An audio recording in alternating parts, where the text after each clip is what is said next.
Welcome back, everybody. I'm Julia's son. My guest on this lovely summer day, author Alyson Richmond. She's the author of the book, The Secret of Clouds. Welcome to the show. Thank you so much, Julia. Yeah, now I want to talk about you first, and then we're going to get to the book, obviously. Meanwhile, we want to hear from all of you. We take questions on social media, so if you have any questions for Alyson, just like all our authors, please write them down, and I will ask her.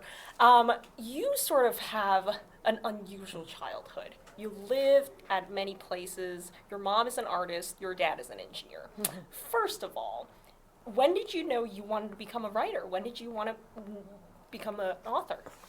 Well, to be factually accurate, I think I wanted to follow in my mother's footsteps and become a painter like she is. I always loved art. I always had a pencil in my hand or crayons. I was always drawing and painting. And it wasn't until I was in college and I took my first art history class, and all my professors told me that I had a gift for telling the story behind the painting. You know, with art history, you're putting the painting in historical context. You're examining from a psychological perspective of artist and muse. I love fashion, so seeing what was in fashion and how a subject might have been dressed at that time period was really interesting to me. And also just sort of unearthing all those layers that go into creating a painting. So I truly did see that there was a story on the canvas. So I started to think when I was in college, could I create a career in which I could write novels that examined the artistic landscape, that perhaps, I used language the way a painter uses paint, to move you through a story through very, hopefully, visual, rich language. And then to just infuse novels with everything I love, creative process, history, questions that I don't know the answer to, all those things.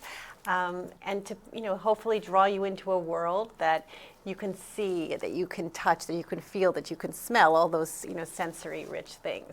So you did mention that I had lived abroad, because I did live in Japan both in my high school years, and then I returned for my junior year in college. I apprenticed myself to a Japanese no-mask carver, which for those readers who don't know what no theater is, it's a very ancient form of Japanese theater that requires wooden masks to be worn by its all-male the actors that perform it on stage. And the mask carver actually believes he's infusing the spirit of the actor into the mask, and when the actor puts it on the face of on his face, he releases that spirit to the audience. So I became very intrigued by how I had been a Western woman studying a traditional Japanese art form. When did the reverse occur? When did the Japanese first start studying European art?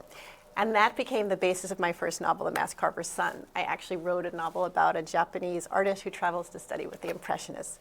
That one incident of living in Japan opened up actually my whole sort of literary, landscape. Now, longtime viewers of Bookstr, they know I still do host a travel show on this very channel, and I always believe that reading and travel, they go hand in hand. So it's writing and travel. It's just, you just can't go wrong with going to more places. For you in particular, how did that change the way you write? Just because, let's be honest, not every author has the luxury to study abroad, especially in Japan is not a cheap country. No, it's certainly not. It's probably the most expensive. And Japan is pretty far away. I do know it's probably easier just to hop across the Atlantic Ocean to go to England or France for a semester, but go to Japan or one of the farther away country, it's harder. So for you, how did that happen? Yeah.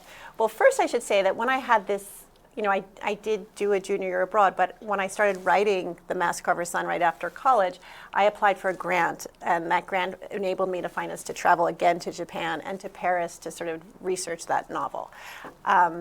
But I believe I don't want to sound like you have to travel to places, but I love traveling to where I'm writing about. Almost all of my books have taken place in countries other than the United States. Actually, The Secret of Clouds is my first that takes place in the United States, but they're flashbacks to Ukraine. But I love learning. Like for me, writing a book, part of it is I'm writing about, things that I don't know and that I want to learn more about, and then infusing that into my historical fiction. So for me, there's that duality between outsidership, not being from that culture and seeing it from the outside in and trying to learn about that. That certainly sort of echoes back from my first time being in Japan when I was 15 years old, and I didn't initially speak the language, and no one believed I was Japanese. I'm 5'9" with red hair. I look like a big booty, crazy Muppet walking down the street. But I think that thirst for knowledge, to understand another culture better, to want to know the food and taste it. When I travel, I like to even look at, the bone structure of, the face in Finland. How is that, different than Norwegian, and to look at those fine details and to be able to describe it to my reader. I think travel is essential. I think eating the food is really important. And by the way, you can say on this show you have to travel, right? Because some of our viewers, they aspire to be novel. They want to write novels, and they're all avid readers. I think the savvy thing is finding a way to finance it. And as I said, I did get a grant to study for my first novel, and then after that, I use the advances from my books to finance then the research for the next book. I'm working on a book now that takes place, has flashbacks to Vietnam. So that's, definitely I'm not traveling with my children this whole summer because I'm saving money to do that big trip. But I want to go there and I want to see it, and then I want to recreate it in the pages of my novel. Okay. And I have not read this particular book, and to be honest, I haven't read any of your books, but from the three that you just described, they talk about Japan, talk about Vietnam, talk about Kiev, Ukraine. Any of your novel taken place in the more, I don't know, do you have a thing for developing countries that are more remote? Well, this is, The Secret of Clouds is my 7th novel. So I can say that I have a novel that's about a cellist in the Italian resistance during World War II, and I had to travel to Portofino and to Verona and Mantova and Venice and all the places in Italy, which was probably my most favorite book to research. I have a book called The Lost Wife, which is about how an artist survives the Holocaust because of her artistic skill. And that novel takes place in the Czech Republic. Obviously, in World War II, it was called Czechoslovakia. But there's 2 timelines, both present-day New York and also flashbacks to Czechoslovakia during World War II. I have 2 books that took place in Paris. So I love going back to France and to doing the research and eating way too many croissants. And then I have a book that took place in Chile and Finland and Sweden. And so, traveling to those places has been wonderful as well. Out of your list, my favorite place, I've been to all of them, I might have loved Prague the most. Where was your favorite? So I think Italy. I feel like even though I'm not Italian, I always joke that I was probably Italian in another life. It's the place I actually feel most comfortable in. When I'm there, I think this is where I belong. And I keep on saying to my husband, it's 15 years till you can retire, and we have to retire in Italy. But I do love Prague. And I actually, I have affinity for all the places I've traveled to. There's something about them that, you carry a seed of those places back with you. And as you write that book and it sprouts into the pages of your novel, I think, you become rooted to that place in a way as well. So for me, again, writing is sort of, I don't want to say a spiritual journey, but a journey for me in which I am enriching myself and learning more with each book. And I think the most wonderful thing about being a novelist is that you, as I said, get to learn something through the pages of my novels. I have heard that before, that it's a spiritual journey from other authors who have been on the show. So you're not alone. Right. All my books begin with a question I don't know the answer to. I often say that when I'm speaking about them. And by the last page, when I've written that last sentence, I've answered the question that initially sparked that novel. Okay. So it is spiritual because it's, that question inspired, years of work. Mm-hmm. And then really quickly, you're an American after all, right? Yes. Where did you live in America? You went to Wellesley College, that's in suburb Boston, and you're also New Yorker, right? Yes. Tell us about that. So I grew up in a very small town on the North Shore of Long Island. It's actually the backdrop for my new book, The Secret of Clouds. St. James. Its claim to fame was the longest running general store in the United States, and it's a very bucolic and quite lovely place to grow up. Not at all like, it doesn't have the energy and vitality of New York City, but it's certainly close enough a train ride in. So I lived there until I was 15, and then we moved to Tokyo. I moved back to Long Island after 9/11. I had been married 5 years. I hadn't yet started a family, but was thinking about it. And I was working on my third book, and I thought, now I want to go back to a place where I can really enjoy the four seasons, look outside my window and draw inspiration from the landscape. So I live on the North Shore of Long Island again now. Okay.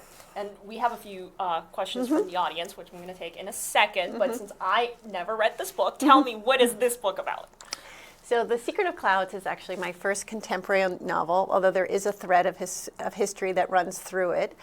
It was inspired by a friend of mine who is a teacher, a third grade teacher, who every year assigns to her class to write a letter to their 18-year-old self, and to write on that page what their hopes and dreams are for themselves and how they imagine themselves when they're young adults. She then asked the children to fold the letter, self-address it to themselves, and on the back of the envelope write a letter from the past with a message for the future.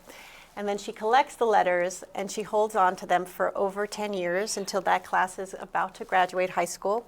And then she puts a stamp on them and mails them back to the children. So on the week they graduate high school, a letter arrives in the mail written in their 8-year-old's hand, describing how they imagine themselves to be on the year that those letters arrive. So I became sort of fascinated with this idea that my friend had created a assignment that didn't end that day or even that week, but really, or even that year for that matter, a decade. And I was amazed by this sort of, not only her foresight, but her dedication. The foresight is that she was creating a time capsule for their innocence and how they imagined themselves to be. But then the writer in me became very curious of, well, what happens in a decade of a life of a student and also a teacher? And did she ever have an incident where something happened with one of the letters? And she's been a teacher for 20 years. Did she ever have something happen to one of the students? And I began to ask her, a lot of questions, and one that sort of stood out in high relief was a story that she shared about a child who she was called in to tutor who was too sick to go to school, but she still gave him the assignment anyway. And what happens a decade later with this child's letter. So writing a book, I think, is really interesting and this I think is the artist in me, showing it from different perspectives, different directions, and revealing something new. So The Secret of Clouds is not just written from the perspective of the teacher, but also a young child's life who is too sick to go to school, but who leaves a lasting impact on this teacher. And I decided to weave a bit of history in it, since I've always had history in my novels. And I have the little boy Yuri, who's in the book, be the child of Ukrainian immigrants who come here after Chernobyl happened. It's kind of like crazy now that Chernobyl, this series on HBO, is going on. So, because when I was writing this novel, so few people ever talked about it. I myself had learned about Chernobyl because I had a babysitter who had been a nurse back in Ukraine after the accident happened, and had told me that for the 3 days after the accident had occurred, everyone in Ukraine thought they were having unseasonably warm weather.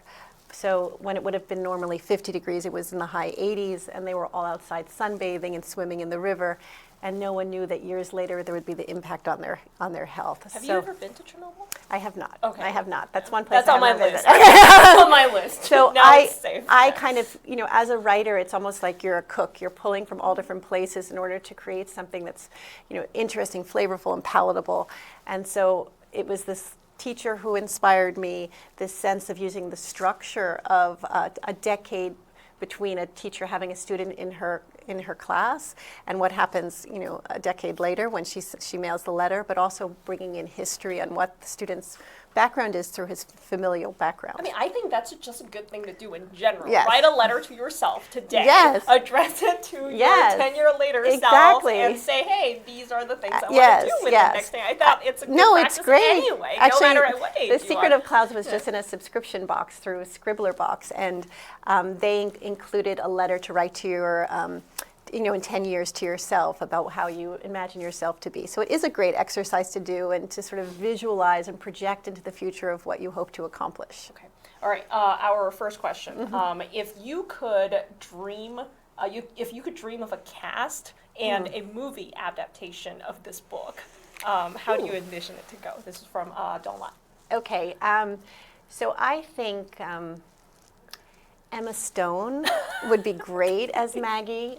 Jennifer Lawrence too, just because both of them have the sort of upbeat, vitality that I think my young teacher has as a character.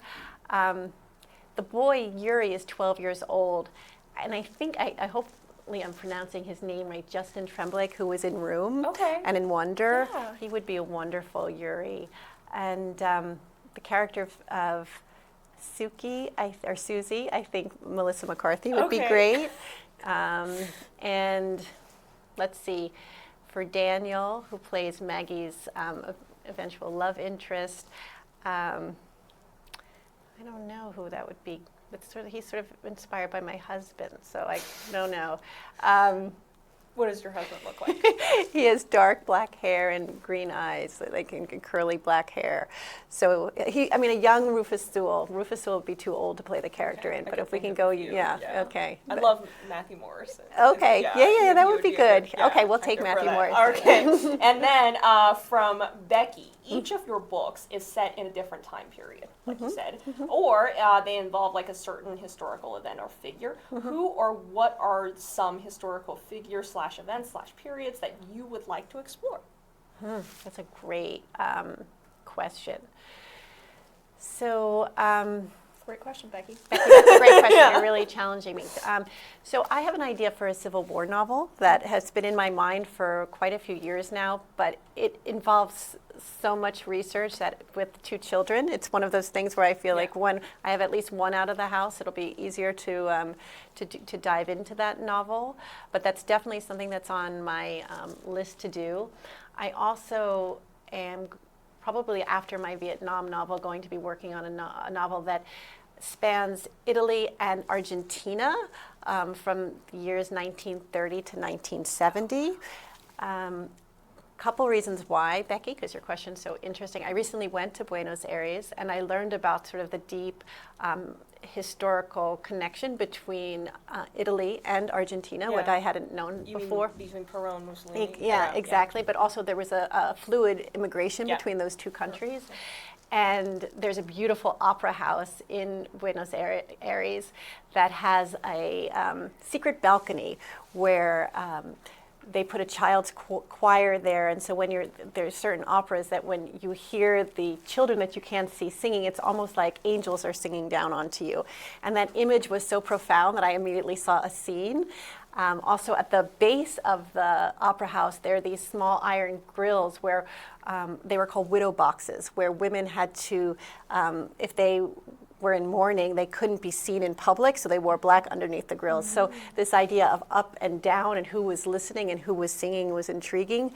So I have an idea to involve a musician and someone who might have been in a widow box and then spanning into Italy during that time. Just so you know, I'm putting this out there super early, but if you ever write that and that's adapted into a movie, I would love to play Ava. Okay, perfect. Okay, I'm glad you're calling on that now. Thank you. I'm going to put it out there right now. From Tiffany, what is the one piece of advice that has helped you throughout your career? Well, that's a great question. So there have been many times in my writing career where I thought, is it really worth all this anguish and this stress to go through a book and to hope that people are going to read your novels? And I have a dear friend who's also a writer. Her name's Jardine LeBaire. And she once said to me, well, why don't you try and see if you cannot write? See if you can do it, because it is such a difficult life.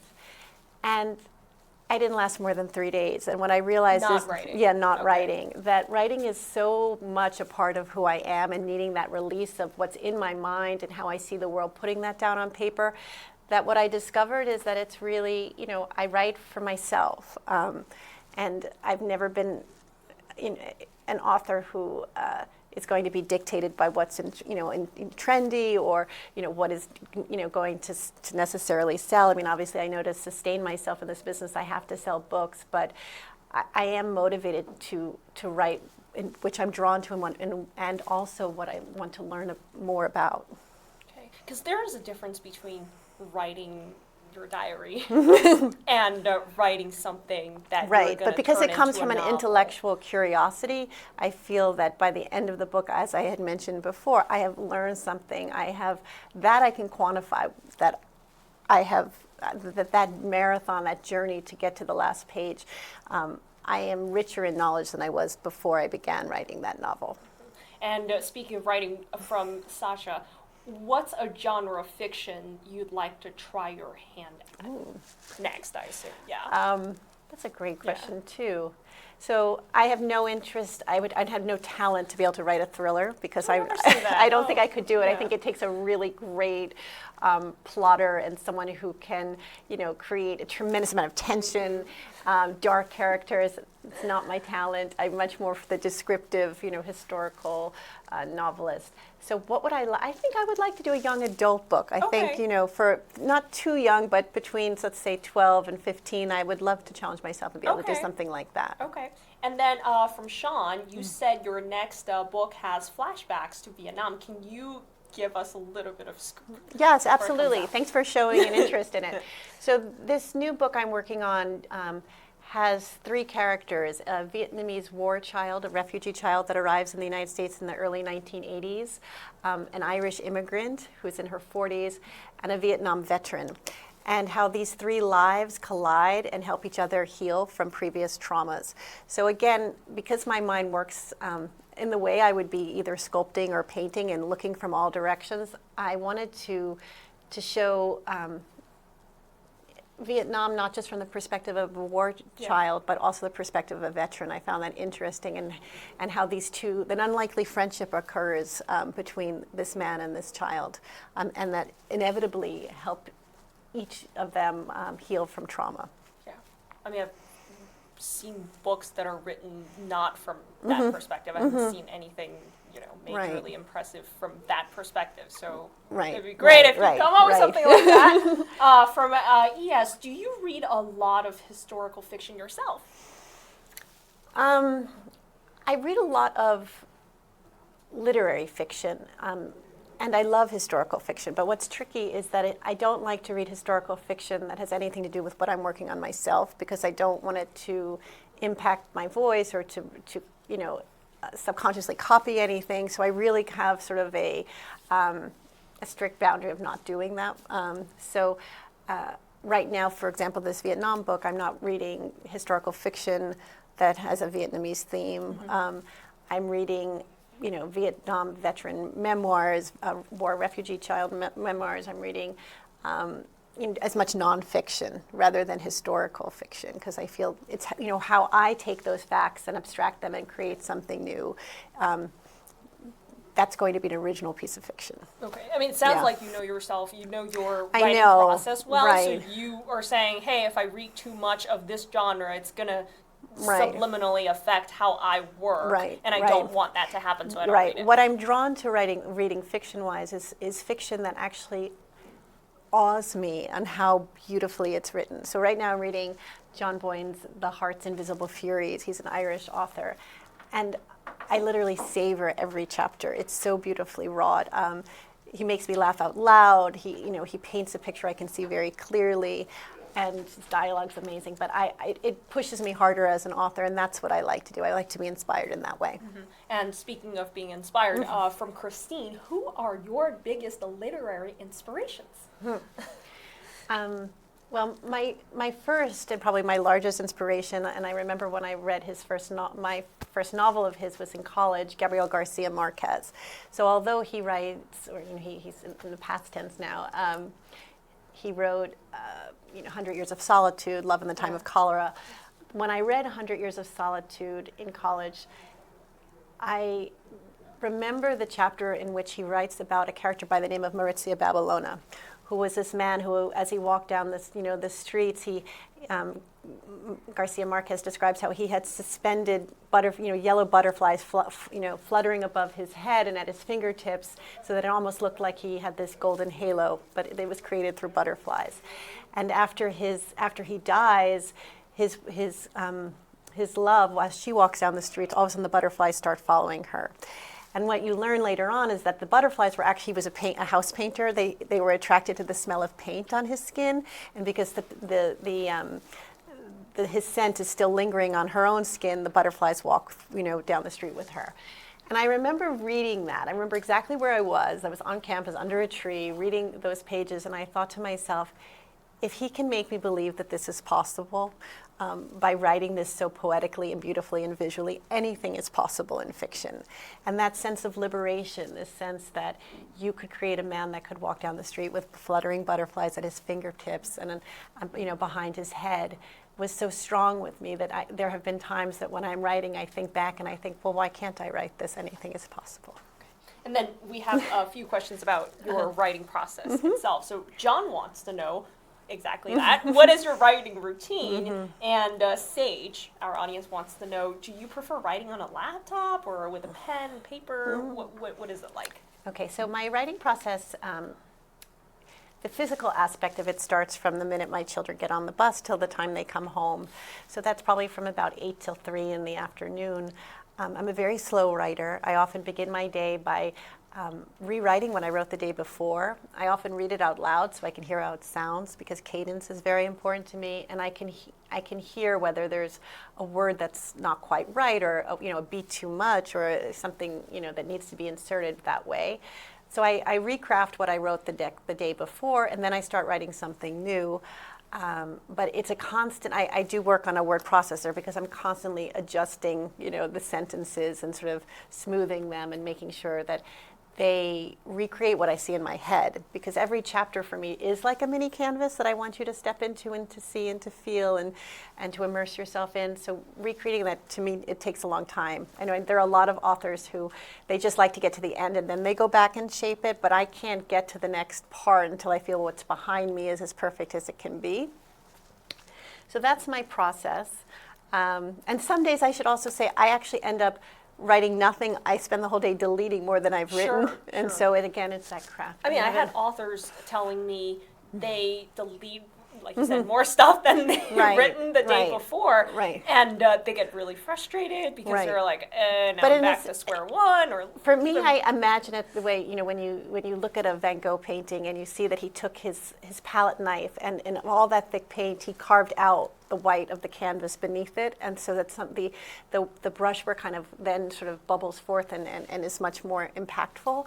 That's why when I'm deleting things, certain sentences then come out in higher relief. So to me, it's actually pleasurable to find that. Where do I bring the light into the page and that breath so it's not so super saturated?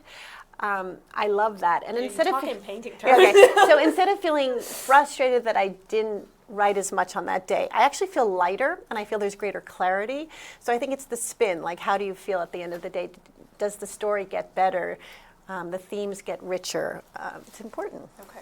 And then... and I should add to the Sage who asked, I obviously cannot do that writing by the pen and paper, so it's all on word processor and on a laptop for the most part. Okay. Sydney wants to know, what's your favorite thing about being a writer? And Joey wants to know, what's a piece of advice you would give to aspiring writers? Okay, so the most wonderful thing about a writer, again, is the fact that every novel is new and has different challenges, and I learn something new from each book that I write. I love having a creative life. I love having a place to put all these thoughts that bog down my head often, and to explore different characters. I mean, I love writing from the viewpoint of a man or a child or someone from a different culture. And researching that and doing oral interviews. I've been interviewing war refugees. I've been interviewing veterans, going to Ireland, going to Vietnam, all these places for this new book. For me, I'm very grateful to have a life where that changes with every project. Of course, it's not without its own perils. You take risk with different books and trying to, different things and hoping that your readership grows and that your readership that you've had in the past wants to read your next book. But I do think it's a wonderful life because, learning is a wonderful thing, and learning from other people is a wonderful thing. When you go interview these people, obviously, whether or not you can find these people, that depends on a lot of other things than yourself, because you could just find them, but they may not agree to it. How do you convince them to talk to you?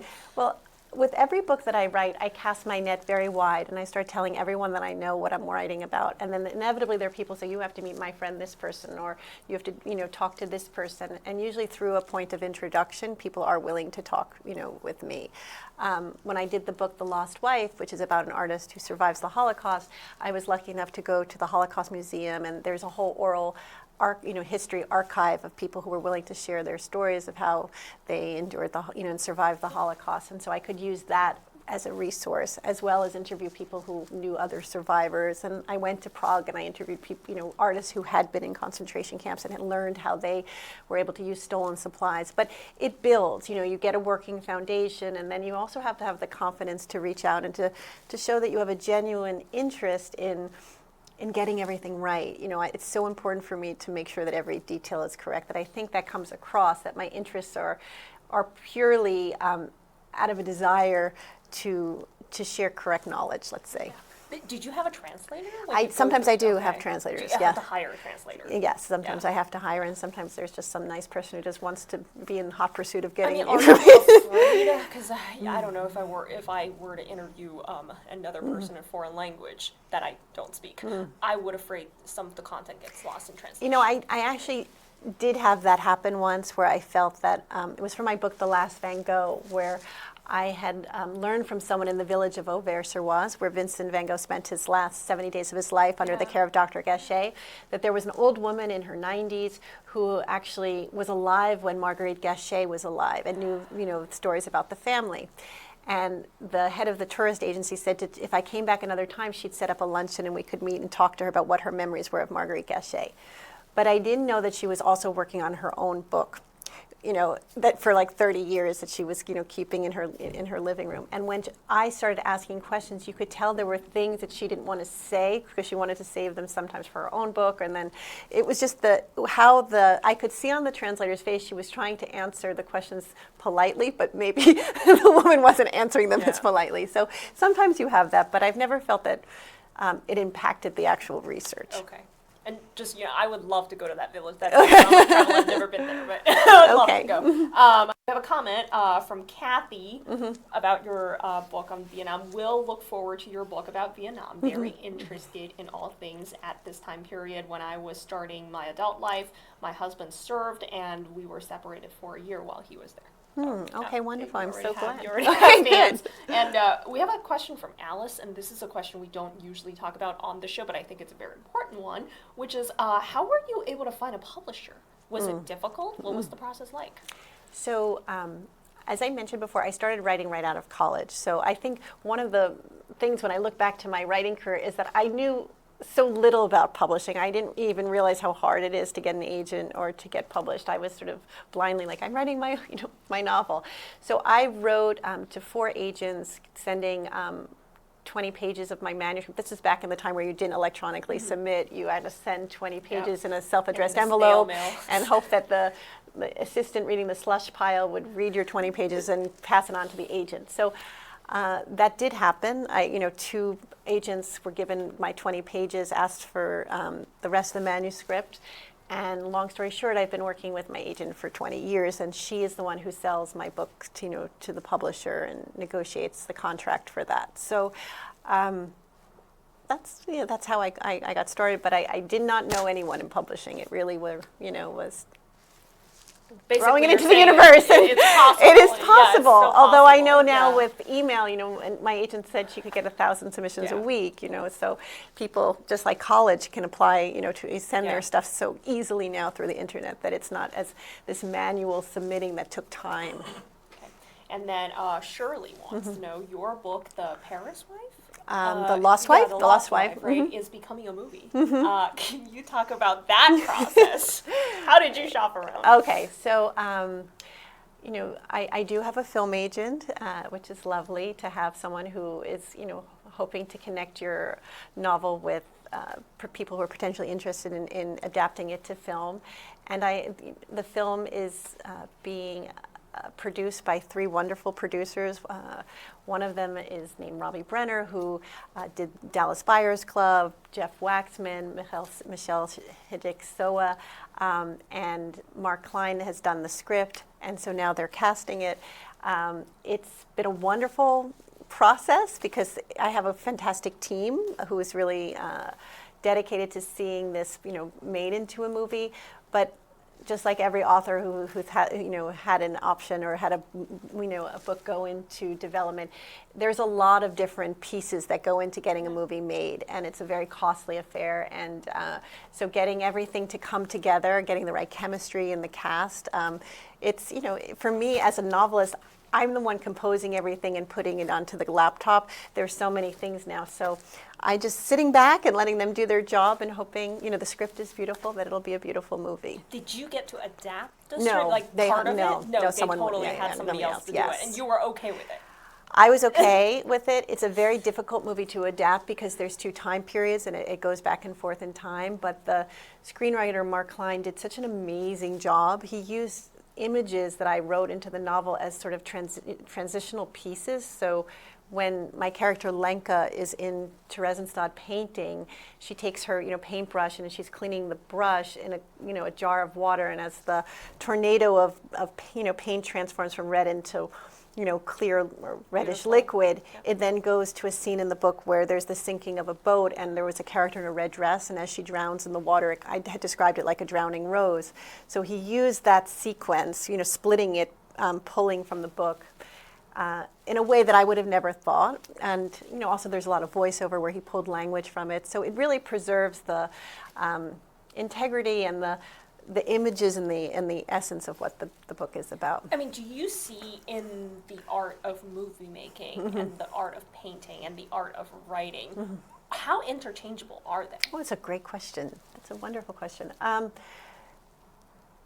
What I find fascinating as a novelist is to see how each medium can translate that story, the essence and the colors and the movement and the characters, and bring it to life. So in a novel, you're really able to do a lot of the inner workings of the character's mind, but you can't have that in a book, in a movie. So how do you bring that to life, still encapsulate who that character is? All those different ways, whether you're writing or you're visualizing or producing a movie, it's creating a world that either the audience or the reader or the person in front of that painting is pulled into and is interested in. And like a dance, that you're interacting and receiving that information and translating it in your mind and wanting to follow along. So it's almost like creating this invisible thread that tethers you to the story. And hopefully, again, just the same way when I say, when you get to the last page of my book, hopefully you've learned something new. It's the same feeling as when the credits roll up in a film, and you're left with that feeling of, wow, I just was taken on a journey, and I learned something. Yeah, I didn't waste my 2 hours. And I'm different. I'm a different person after this movie than I was when I sat down, or I'm different after I finished seeing that exhibit. Just the same way music can transform us, that it awakens something us. I think artists really want to ignite something in us so that we don't feel static, that we feel that we're alive, that that we're in this beautiful world, and there's so much to learn from each other. And I think that's how I see what I do, because I know every person who comes into my life when I'm writing a book leave something, and as I described it before, as a seed that will later sprout as I write that book. For me, at the end of when I'm an old woman, I hope that I'm a garden of all these different people that I've met, and that I'm able to share it with my readers. Okay. All right, that's all the questions I have so far from you guys. Before I let you go, tell us where can people find you online? What's your social media? Yes, what's handle? my social media? I'm so embarrassed. I don't know if I know my handles by heart. You can certainly follow me on Instagram at my name, which is just at Alyson, ALYSON, RICHMAN. I believe my Facebook handle is at Alyson Richmond Author. And then there might be a / The Lost Wife, but I'm not sure. But if you do a search on Alyson Richmond Author. And then I'm not on Twitter very much. I answer it more, to just sort of say thank you if people write nice things. But again, it's just at my name, Alyson, ALYSON, Richmond, RICHMAN. And I do have a website, which is just my name. I don't want to spell it for a fourth time. Hopefully you're all very smart and can spell. But it's just my name.com. And there's a contact sheet that people can always write to me directly. Cool. And then an encore question, just for me, since you write about history. Obviously, history is very important. We all know in theory it is very important. The one pearl of history that, in my opinion, is sometimes, unfortunately, even if you know exactly what happened before, it doesn't prevent you from making the same mistake in the future. So in that case, I mean, I have my take on this, but in that case, what is the point of learning about history? That's such a great question, and I think because those of us who do study history see that it is a pattern of mistakes being made time and time again. Often you're left with sort of this sickened feeling like this is inevitable that this is going to now follow in this trajectory and it's not going to be good. But I think it's the same what happens with children when you say, don't touch the flame, you're going to get burned, until you touch the flame and you get burned and then you never forget. So it's almost as though people need to sort of experience this in order to feel that impact personally, and then to realize, what has been done incorrectly or what is wrong. But there are definitely patterns to history and how things inevitably do repeat themselves. And then you still think, in that case, it is better to study history. I mean, in your case, for me, I would say I don't know if I may. I mean, this is a complicated question. I don't want to be political, but I think that having studied history, having studied World War II, and seeing what led up to certain things happening before actually things got as bad as they did. If you look at the 30s before the 40s, there were certain patterns happening, and so you can now look in different present-day times and see sort of patterns happening as well. And it's almost like you're driving and you see the end of the cliff and thinking we're headed in this direction unless we change before it gets to that point. So I'm not a fortune teller. I can't say that it inevitably will end the same way, but I definitely, studying history, you see that there's definitely a pattern. All right. Is there anything else you want to tell us about your book, about anything you're working on? I think it has been a wonderful interview. Okay. I'm just so grateful for the readers who came to listen. And you can always add questions afterwards. I can always, I'm sure, answer them. Yeah, but, just leave us comments. I mean, yeah, you comments. Guys know, you but guys know the drill. Thank you for being curious, and thank you for reading. All right. Thank you so much, Alyson.